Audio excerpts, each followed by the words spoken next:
Man, there's so much to talk about right now. It's like, where do you begin? Well, I'll tell you where we begin. Today, if you're in Central Ohio, the Day 1 tour is coming. Our Locked On Bearcats, your daily podcast on the Cincinnati Bearcats, part of the Locked On Podcast Network, your team every day.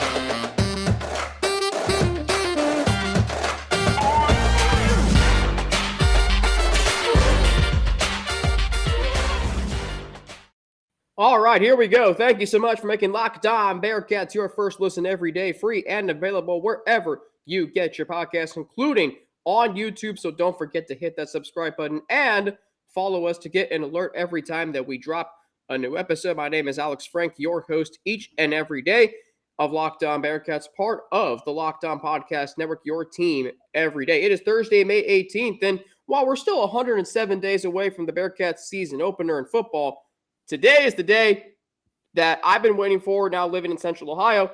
And, all my Bearcat fans living in Central Ohio, fellow Bearcat fans, have been waiting for as well. The Day 1 tour is here tonight at the Brewdog Dog Tap 6 to 8. Looking forward to seeing you there. But to get you going today, we've got one of my favorite guests to have on this show. He covers the Bearcats for the Front Office News. He's also a podcast host for the 48 Minutes Network. And that, of course, is Neil Meyer. Neil, you and I were talking leading up to today's show. There's so much to talk about. It's like, what is topic A, as Lance McAllister says? So like, what is topic A for you right now with all the great things happening around the Cincinnati Bearcats? Yeah, and it's a great point. As you mentioned, there's quite a lot of different things you can talk about. I mean, between the NIL collective and the partnership with Rheingeist and the new Cincy Light beer, you have the new apparel deal. You have the Day 1 tour starting, hitting the road tonight. So there's a lot of great things to talk about. But I think the thing most people are excited for right now is that new apparel deal and the new partnership with Cincy Light. Yeah, let's start there. I was hoping you would go there first, Neil. So you were at that news conference on Tuesday, right? Yes, I was. Okay. So for those of us who weren't there, kind of like describe what happened. Like I was able to watch a replay of some of the news conference. Dan Horde and Brian Fox spoke, and so excuse me, sorry. Kind of walk us through what happened in that news conference. It's all great stuff, but like walk us through what happened with this partnership between Cincy Reigns and Rheingeist Brewery. Yeah, so for many people who haven't noticed, that's been the main thing Bearcats fans have been really interested in many years. I mean, we've seen it all on social media that in terms of the game day experience, a lot of fans on social medias have been talking, how cool would it be for Cincinnati to have their own beer on game days? And that was a collaboration between Adam Bankovich, the interim CEO of Rheingeist, and Brian Fox, who is the sits on the board of directors for the NIL collective here at the University of Cincinnati, and that is Cincy Reigns. So Brian and Adam got to talking. It was all started by Dusty Grunza, a former UC quarterback. He was actually the guy who introduced the partnership, and then he introduced Brian to Adam, and next thing you know, here we are just a short time later with the new Cincy Light coming out later this fall. And I mean, I think it's a great thing, especially for the NIL collective. I mean, obviously the target audience is for people of legal drinking age, so we'll make sure we throw that in there as well. However, with the transition to the Big 12, how exciting is that? You have that transition to the Big 12. You now have your own beer from a Cincinnati brewery that you will be able to drink before home football games this season. And yet alone, it's from a brewery that is ranked the 23rd largest craft brewery in the nation. So we have to throw that in there. Just throws to the historical partnership between Rheingeist and Cincy Reigns. But on top of that, it's going to be a 4.2% ABV alcohol. It's going to be a light lager, and it's 110 calories per each can. But I think the unique factor of this can, for me personally, this is the one thing that stood out to me when they announced this partnership. Obviously, you will have the Cincy Reigns kind of outline from their original Cincy Reign outline on the can. It's the same kind of design and formatting for the beer can logo of Cincy Light. And then at the top of the can, you will have, it'll be the typical Rheingeist spelled out. And then right in between it will be the Cincy Reigns crown logo. And then it'll also have Cincy Reigns popped out on the top of the can. But so it's pretty unique. You get to advertise, you get to brand your own NIL collective, which is NIL is changing all of college athletics, as we've talked about in the past. But I think the biggest thing of the Cincy Light can, Alex, was the fact is they came up with the idea to put a QR code on the back for fans, any drinker who is interested in checking out and learning more about what the Cincy Reigns NIL collective is. You can gather more information. All you have to do is scan the back of the barcode. I mean, talk about how genius that is, especially in terms of advertisement and marketing, just in that aspect. I think that's a pretty unique feature, if you say so myself. No question about it. I mean, this is a total win for all parties involved, as you were detailing, and as I have seen over the last 48 hours since the news conference on Tuesday. So the other big news, Neil, and I am just ecstatic to see this. And for guys like us who, we remember a little bit of Bearcats basketball from 97 through 06, but we're now going to see what the generation before us saw in the 90s. And that is the Jordan unis are back for this upcoming season. And you talk about the Cincy Lights and how huge that is going into the Big 12. Well, just as important, if not more, and if not more palpable, I think it's more palpable, is the Jordan unis in basketball coming back for this upcoming season. Neil Meyer, describe the palpable buzz. I mean, you're down in Cincinnati right now. Describe the palpable buzz that is surrounding the University of Cincinnati and what is still historically its signature program, men's basketball. Yeah, absolutely. The buzz is amazing. I mean, it's given a lot of people the historical throwbacks from the Final Four team with Kenyon Martin, Steve Logan, all those iconic legends, DeMar Johnson, Bob Huggins. I mean, you just think about that. That Jordan era really set the tone for Cincinnati basketball. And if you think about that, you go and you bring back these historic memes. I mean, you will not be, even before this apparel deal, Alex, there was never a time in any program history at either a football event, a basketball event, no matter what event you were at on campus, there was somebody wearing a Bearcats throwback represented by Jordan, no matter where you went. And it has been broadcasted all over. We have seen icons all across the market wear that Jordan brand Cincinnati gear. But now that apparel deal is back, women's basketball will be wearing Jordans for the first time. Men's basketball will be wearing Jordans yet again. And the buzz is amazing. But then you also think on the aspect of the football side, they are moving away from the Under Armour as well, and they will be transitioning to Nike. Heading into the Big 12, they not only can create the new identity in a new conference, but they're going in there with new jerseys, a new apparel deal, everything trending in the right direction. I mean, you think about all the facility upgrades and too, like what's not exciting about the University of Cincinnati right now? I mean, we all saw the renderings last week of the new indoor practice facilities and the performance center. And then on top of it, not even a week later, you get a partnership with the brewery. You get a new apparel deal. I mean, right now, the sky's the limit for what the University of Cincinnati is doing. And I mean, you sit back and you will never be caught unamazed at what the University of Cincinnati does in terms of architecture and what they are building there. And I mean, those renderings from the practice facility, man, I was blown away. $134 million practice facility. They went above and beyond on the original budget. So I'm very excited. You'll be breaking ground here next week. What isn't exciting about going on right here at the University of Cincinnati heading into the Big 12? Well, I got a lot of thoughts on what you just said, Neil, but I just think back to, and I think you, excuse me, you were a student during the fall of 2018 at UC, right? Correct. Okay. So you remember, and I actually being, and this was when I was still majoring in journalism, but in having a certificate in journalism. But I remember October of that year, the 1819 Innovation Hub opening. And there's a saying, both there and on campus, Neil, of next lives here.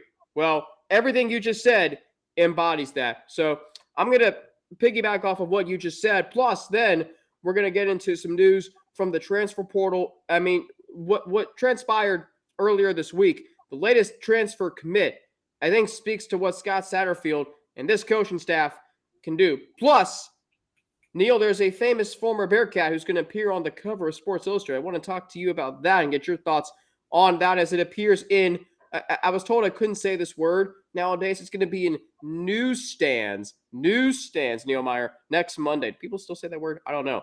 But anyway, I first want to tell you how this episode of Locked On Bearcats is brought to you by Bird Dogs. Look, I look and feel better and feel great wearing Bird Dogs. I just got a shipment earlier this week. Their stretchy fabric makes my legs look great. Not that I need them to look great. And they're comfier than my other shorts and pants. They give me the freedom to wear one pair of shorts or pants on the golf course. I do like to golf to a meeting, a date, or hanging out with friends. And if you don't believe me, we'll take these other examples. So we've got Brett Kreischer. I think that's how you pronounce his name. He wakes up at his lake house wearing Bird Dogs. He goes for a swim, smokes a cigar like Joe Burrow, grills burgers, and chills with his family, all in the shorts he associates with the summer. Bird Dogs. Then you've got college football nerds who say they are the perfect pants for dads that have a little extra gut. Bird Dogs makes them look great and feel comfortable. So go to birddogs.com/lockedoncollege, and when you enter promo code LOCKEDONCollege, they'll throw in a custom Bird Dogs Yeti-style tumbler with every order. That's Bird Dogs.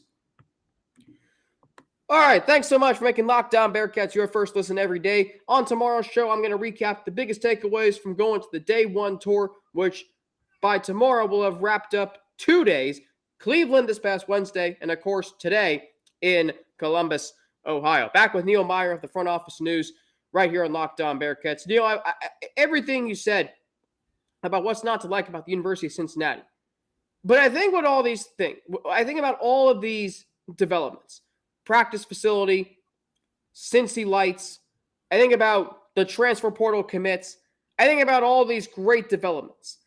And I think what I'm taking away from is this. The Bearcats have survived a massive transition. And when I say massive, I'm speaking to the common psyche of the Bearcat fan base. You and I have talked about that we're not worried about the transition to Scott Satterfield.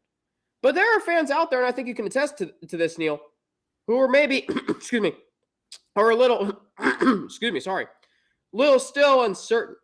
But most people I talk to, as I've mentioned with you, they just don't know much about him. But then you have all these developments, and you go, okay, we made it through the transition, coaching staff, roster. Think the university's football program came out okay, didn't it, Neil? Yeah, absolutely. I think the program's still sitting fine. Especially after you saw the mass exodus after Coach Fickell left. I think they've done an excellent job really hitting the portal and getting a great staff here at the University of Cincinnati. I mean, everyone knows the coach Scott Satterfield is. He brings in a top 10 defensive coordinator in Brian Brown. He brings in a very known, experienced veteran offensive coordinator in Brad Glenn. He brings a lot of young and upcoming defensive coordinators, assistants. Courtney Braswell is a name to be really keeping an eye on. He's one of the most upcoming known recruiters in all of the country, and we've seen that throughout his transition here to the University of Cincinnati. Then you also bring in strength and conditioning coach Nico Pazzoletti from Ohio State. I mean, they're bringing in some top of the notch guys. I mean, Coach Nico was at the Ohio State University. Sorry to botcher that. But they were at Ohio State, and now look what he's doing here at the University of Cincinnati. So overall, the coaching staff's great. And now, as you mentioned, the Day 1 Ready Tour. I mean, this is a perfect thing for fans all across the Midwest, even, because they'll be heading out to Chicago in June. But especially right here in the state of Ohio, this is a great opportunity for people to really get the time to interact with Coach Scott Satterfield, Wes Miller, and Katrina Merriweather, as long as the AD, John Cunningham, and President Pinto. So you have to really think of what this is doing as they make this transition into the Big 12, and they're really trying to push that Day One Ready campaign. And I think this Day One tour is a perfect idea to raise the bar for the Day One Ready campaign as we make that transition to the Big 12. I absolutely agree with you. Get the three of the main head coaches in around Bearcats country. Cleveland, Columbus, Chicago. I mean, that is exactly what this is doing. Excuse me, because look, we know Ohio State, and by the way, Columbus forgives you for botching the name, but Ohio State, you can just say Ohio State. Ohio State they have a massive fan base. We know that. It's not just here in Columbus, Neil. It's down in Cincinnati. It's in Cleveland. It's in Chicago. It's all over the Midwest. And heck, it's all over the Midwest. All right. But the Bearcats, now that they're in the Power Five, they're not sitting on their hands. Well, we're good. No, they're continuing to be aggressive. They're going out and marketing themselves. Hey, we know that we're going through, and they may not even acknowledge that they're going through a quote unquote coaching transition or rebuilding in basketball. No, they're saying, okay, we're now Power Five members. Here's what we offer. Here's what we are going to be. That's what's so great about this. And here's something else, Neil. I don't know if we've talked about this, but I've said this many times. The Cincinnati Bearcats, for the first time in maybe since their Missouri Valley Conference days, if you go back that far, they have a stable conference home. They've moved conferences now 5 times in the last 35 years. But now you feel like, oh, okay, they're in a conference where, nobody's trying to get out except for Texas and Oklahoma, and that's an exception.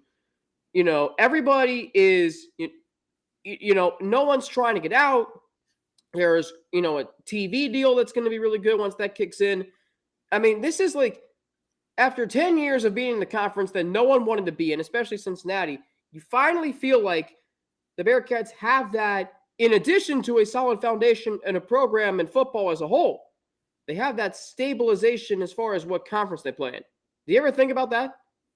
Yeah, no, and that's a great topic there, Alex. I mean, you think about that aspect. I mean, you mentioned the Oklahoma and the Texas, as they will be leaving the conference as early as next year, potentially even 2025, however that all plays out. But conference realignment right now, like, there's a lot of talks about conference realignment. I mean, I know I have seen it. I know you have seen it, I'm sure. ACC, look at all that conversation going down. And what are the leading conferences that people are thinking about jumping into? Just happens to be the Big 12. So if you look about that, look at all those rumblings and rumors of the AAC coming down. That could it be the next one? I don't think we see that conference realignment happens. But however, say it does happen, wouldn't be surprised to see the Big 12, the SEC, or even the Big 10 make some run at some of those schools. But I think right now it's a perfect time. As we mentioned, we can go back to the Day One Ready tour. What's a perfect time then to travel the state of Ohio, go all the way up north to Cleveland, come all the way back to Columbus while wearing the new apparel? You can now throw that out there. You can say, hey, look, guys, we're rocking this new Jordan and Nike gear. But you also have to throw in the factor, you can now advertise your NIL collective with Cincy Reigns throughout your Cincy Light. You can continue to throw out the name of Cincy Reigns. I mean, we're talking about a collective of $2 per case of Cincy Light will be going back to the collective. That's a pretty substantial amount of money going back to the university's collective from each case of Cincy Light. So that's amazing aspect. I mean, on top of that, but the way NIL is changing right now, these Day One tours, this is going to be fantastic for the University of Cincinnati. And you really have to tip your cap to John Cunningham, the athletic director here at the University of Cincinnati, because, man, he is knocking this Day One Ready campaign and this tour out of the park. I absolutely love what he is doing. No here at the question. University of Cincinnati, and it's taking the step above and beyond the next step. This is something that's going to change the program forever. So overall, you have to tip your cap to John Cunningham for what he is building here at Cincinnati. I mean, we now talk about the new practice facilities as well. I mean, this is an opportunity for fans to really just go out there in the cities of Cleveland, in the cities of Columbus, because many people know that Bearcat faithful travels, and we have seen that in They the do. past. They travel very well. There's fans all over the Ohio, even the Midwest, even across the nation. So this is a great opportunity for those fans to get involved and really come hang out with Coach Miller, Coach Satterfield, and even Coach Merriweather, as well as John Cunningham and President Pinto. So I love this idea of this day one tour. Yeah, I wish Scott Googans, and hopefully he sticks around after this year, was able to be on this tour. But obviously they're still they're wrapping up their regular season, gearing up for the postseason in baseball. I think what's really what's really interesting, Neil, is so you bring up how the Bearcats faithful travels, and they do. I mean, I was at the tournament game in Nashville 5 years ago, and then here in Columbus 4 years ago, and like I'm just waiting for them to get back to the tournament because I know wherever the Bearcats are playing, the fan base will travel. I mean, they absolutely will. I mean, there was a great showing in Dallas as you were there for the college football playoff. I mean, everywhere they go. I mean, you remember, did you go to the game at Notre Dame 2 years ago? I know you were. I did. Okay. And the crowd there was phenomenal.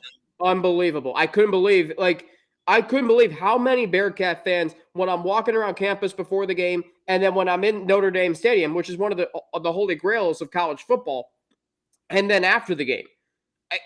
That right there shows that this school, I mean, they have committed to its football and men's basketball programs. Unbelievable. And now they're going to the Big 12. Speaking of which, you know who else is a product of the layers of building that has happened over the last several years? Sauce Gardner. And guess where he's going to be on this coming week? Sports Illustrated. Neil will talk about that next on Locked On Bearcats. All right, Neil, so Sauce Gardner, as I'm sure you've seen, is going to be on the cover of Sports Illustrated in stands. Did I say that? Modernly correct. Okay. Stands on Monday. Now, Neil, I don't know if you've had a chance to read the digital story written by Connor Orr, which, I mean, we all know he's a great writer. But my biggest takeaway is this. He has the opportunity to be the most dominant athlete from Cincinnati since, ready for this, Sandy Koufax. I mean, how about that for a historical comparison? Now, but what's more impressive to me is the person Sauce Gardner is off the field. He reminds me of who Derek Jeter was when he was playing for the New York Yankees. That's saying a lot, isn't it? Yeah, no, it really is. And I think we've all seen the character that Sauce Gardner is off the field. Obviously, we have covered him for 3 years. I covered him for 3 years before he headed to the Jets this past season, before winning Defensive Rookie of the Year. But, I mean, the thing is, when you cover these guys, you get to build those relationships. You get to see what they're like. This is a guy who many people know now. If you watch his documentary, that's now out on YouTube, by the way, so make sure you guys check that out because you guys would be fascinated by his documentary. It's about 2.5 hours long. Recommend it. Wow. 10 out of 10 recommend it. But he grew up in the inner city of Detroit. He wasn't around the best of things with violence, drugs, left and right. But here we are to this day at the age of 22 for Sauce Gardner. And he has came out multiple times. He has never drank, never took a sip of alcohol, and never smoked. And being around all that growing up, coming to college and not doing that, you have to give your shout out to him. So, I mean, No he's got a strong head on his shoulders. He's a humble kid. He's a funny kid, which we have seen in the recent news with all the controversy, the comments from the New York Knicks games with Jessica Alba. I thought those comments were absolutely hilarious. But overall, Sauce Gardner is a tremendous person, and that's what people are starting to see. And I mean, this is more than just a defensive back for the New York Jets or a kid from the University of Cincinnati. Like, his story is incredible. And if people really got the time and opportunity to sit down with them one-on-one, they would see that. They would see that. And overall, to be on the cover of Sports Illustrated, as we mentioned, with some of the greatest to ever do it, Sandy Koufax. You also throw in the names of Jordan Thompson, who now has her own Under Armour commercial. You throw in Jordan Thompson in there as well. And I mean, we see all the predominant athletes that came out of the University of Cincinnati: Desmond Ridder, Sauce Gardner, Brian Cook, Travis Kelce. You throw those names into a bell, and you kind of wonder, there's a lot of special things going on here at the University of Cincinnati, on and off the field. But to see Sauce get his own cover of Sports Illustrated, I think that's very cool to see. Look, Sunday night, October 1st. And you don't have to root for either team. But if you're not going to watch the Chiefs and the Jets on Sunday Night Football to see Travis Kelce and Sauce Gardner and even Brian Cook, if you're not going to watch that game as a Bearcats fan, I'm sorry. How can you not? And Neil, think about this. The Jets have 6 primetime games this year. They have several other 425 games. The Chiefs have a 425 game every week, but 3. Oh, by the way, 2 of Christmas Day, and then when they play in Germany against the Dolphins, and the other times when they play Jacksonville, and that'll probably be a 1 o'clock game that'll be a 1 o'clock, that'll be the top 1 o'clock game. So essentially, they're on national TV every week. The amount of Bearcats you're going to see in NFL action this year is very, very, what's the word I'm looking for? There's a word I'm looking for. It's substantial. Yeah, no, absolutely. I mean, that's going to be a very fun and exciting game to watch. Obviously, due to the battles of, I mean, you mentioned Sauce Gardner and Brian Cook. For many people who realized that 2020 team, where you think about that backcourt, even 2021, Sauce Gardner and Brian Cook shared the backfield together. Obviously, you have all the talent from that 2020 team. And it's crazy, Alex. I was actually, now that we're on this topic, I was talking to someone the other day. I was like, you think back, I think it was after the draft. I was like, you think about all the talent that got drafted from that team at that position. You have guys like Derek Forrest, who is a star in the making for the Commanders, Sauce Gardner, Brian Cook. Then you also have Javon Hicks is in that mix as well, who's now down in Atlanta on a mini camp deal. I mean, that 2020 roster, I mean, Kobe Bryant's in there as well. Like, that backfield at one point was absolutely loaded. Yeah, you're right. I hadn't even thought about that. I mean, and you forget about a guy like James Wiggins, who I would have really loved to see if he hadn't gotten hurt in 2019, what he could have done that year, 2020, and eventually when he went pro. I mean, the secondary, and I'm trying to remember who the Bearcats defensive backs coach was, because whoever it was, why do I not know this name? It's Coach Mickens. Thank you. Yes, Mike Mickens. How could I forget that? Mike Mickens. You think about the job he did at the University of Cincinnati with that backfield. Man, I tell you, it's unbelievable. And by the way, forget about Chiefs versus Jets. Monday Night Football on September 11th. Sauce Gardner and the Jets against the Bills. And I think, Neil, what's interesting is it's going to be Sauce Gardner against Gabriel Davis. Sound familiar? Yes, it does. Yes, it does. Back at Nip at Night. Yeah, what a night that was. Man, hard to believe. You think about the night everyone got introduced to Sauce Gardner. Yes. You are right. All right, final question. DeAndre Buford, your thoughts on him committing from Kentucky? Yeah, that's a great pickup. Scott Satterfield has really mentioned it throughout the spring, as in press conferences when we've talked to him, that they were looking to get some depth up front, and they were going to go address that within the portal. I mean, anytime you can get a offensive lineman, a depth piece, that's huge, especially heading into the Big 12. You know, guys are going to get banged up. We're going into the heart of the football conference's a Power 5 move. You know, people are going to get banged up left and right, so having that depth piece is huge. I mean, he's a former 4-star recruit. Yeah, actually, it's interesting. We mentioned this topic right after we talked about Sauce Gardner. He went to the same high school as Sauce Gardner up in Detroit. So he's got 3 years of eligibility left, 6'3", 312 pounds. Started in 2 games last season for the Wildcats, but played in 13 down at the University of Kentucky. I mean, I think that's a huge addition for the Bearcats. I mean, we talk about that veteran experience, the depth. I think that's a solid add within the transfer portal. Especially on a position like the offensive line that you still really don't know how that's going to fare this season, even though I boldly predicted last week that the starting 5 who start the first game will start all 12 games or however many games the Bearcats play this season.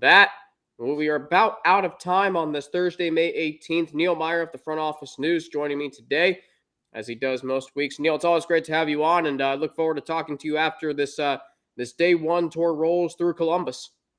Yeah, it was absolutely a blast. I appreciate you guys for having us on. So we appreciate everyone checking out the content as well. I was telling Alex, we're going to have a special podcast for you guys tomorrow morning over at TFON. I won't say much more into it, but it's going to be one you guys will want to check out. So I appreciate that and all the support. It's always fun having us on. So make sure you guys continue to follow the Locked On Bearcats podcast and show Alex your support as well. Yeah, and no question. Now, when you said tomorrow morning, are you talking about Thursday or Friday morning that you're with your podcast with TBT? It will be Thursday morning. Okay. Now, see, all right, so that'll be as you're listening to this and making this your first listen every day, or maybe, just how about this for your second listen or whatever? Just make sure you check out Neil Meyer and his podcast of the Front Office News and 48 Minutes Network with the TBT. You can also follow Neil on Twitter at NeilMeyer6. And, of course, check everything out on the Front Office News. Fantastic coverage of the Cincinnati Bearcats they provide. Neil, it's always great having you on. We'll talk soon, all right? Yep, absolutely. 44 days away. Is it 44? I should know this. 44 days away from the Bearcats being members of the Big 12. 107 until the season opener, 128 until the first Big 12 game. Of course, for the Bengals, 115 days until the season opener, 130 until Bengals and Rams, and then 227 until Bengals Chiefs. That is going to do it for me today here on Locked On Bearcats. On tomorrow's show, my biggest takeaways from the day 1 tour rolling through Columbus. Looking forward to seeing some of you there. And until then, I'm on Twitter at Frankie_92ends and NATI, Instagram AlexFrank9_, email Alex3Frank@gmail.com. Locked On Bearcats is part of the Locked On Podcast Network, your team every day. I'm back tomorrow. And until then, have a great rest of your day. Hope to see you at the Day 1 tour event tonight at the Brewdog Dog Tap, 6 to 8 in Columbus. I'm Alex Frank for Locked On Bearcats. Have a great rest of your day, and I'll be back tomorrow right here on Locked On Bearcats.